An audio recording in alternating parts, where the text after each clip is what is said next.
Good morning. We've got Madison's Board of Alderman meeting for July 9th, 2026.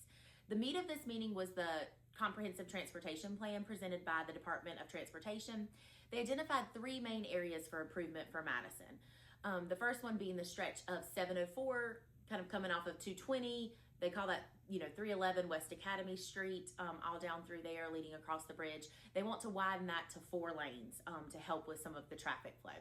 They also looked at connecting Cure Drive down near Dillard with Island Drive for safety. That gives another entrance and exit for school traffic.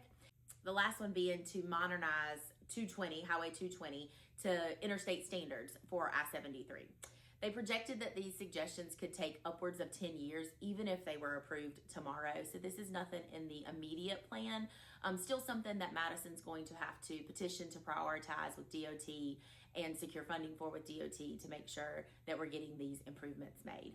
If you have seen the pictures from the July 4th weekend at the Madison River Park and the trash everywhere, we actually had several pressing matters to discuss concerning this park. The first, one of the biggest concerns was the safety of the park while construction was taking place. I was a part of conversations with the construction company, DOT, Economic Development, Madison Fire, Huntsville Fire, even County Commissioner had been down there, and we have viewed and we have looked.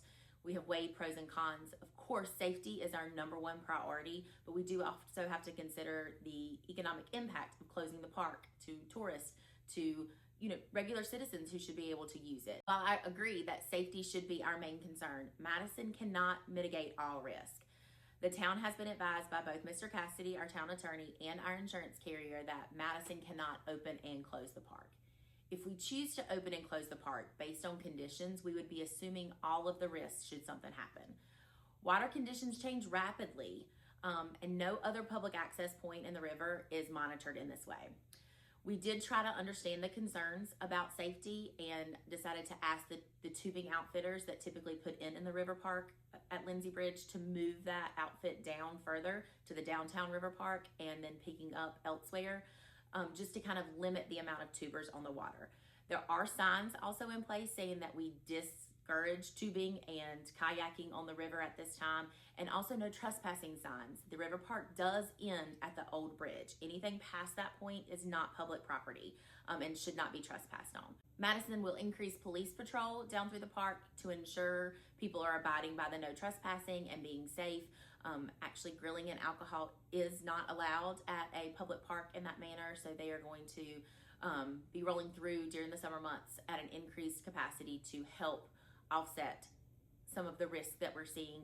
In addition, Public Works will be patrolling on Saturdays and Sundays through the summer to help with some of the trash collection. There is a large dumpster down there. I know dumpsters aren't typically public property, but if you're coming off of the river, you're participating in the river, the trash cans are full, please use that dumpster to put your trash in. I did ask about Murphy Street construction and when the repaving process would start. I was told July 20th. The road will be shut down from the main intersection all the way down to Flynn Furniture. There is some more work that will need to be done at the Franklin Street intersection, but we don't have an ETA on that at this time.